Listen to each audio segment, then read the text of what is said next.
Takže čau, tady Vašek 3277 a dnes jsem se rozhodl, že udělám informačku na to, co budu v bližší době natáčet.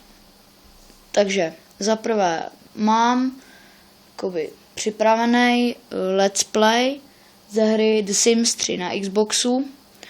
Už mám natočení 2 party na kameře.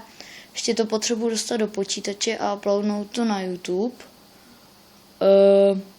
Potom, kdybych měl třeba víc než 20 odběratelů nebo nějak tak bych udělal třeba nějaký special video. Já nevím, jak dělám třeba triky s UM, anebo třeba nějaký vlog, multivlog.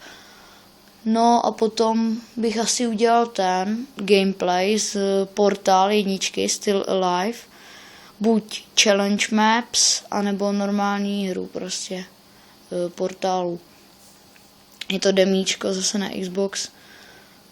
Potom třeba možná bych mohl natáčet na počítači přes Fraps Minecraft, nějaký třeba multiplayer let's play, nebo nějaký kraviny na PvP serveru, ale to ještě nevím, protože máme takový horší počítač, na kterým se mi to docela přes Fraps laguje, takže to nevím, takže tak.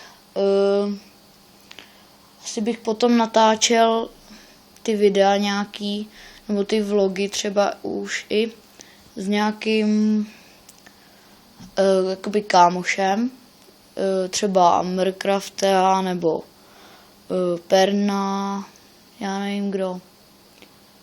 Prostě no, třeba s mým bráchou Honza 3277 a tak, že bych natočil nějaký multiplayery.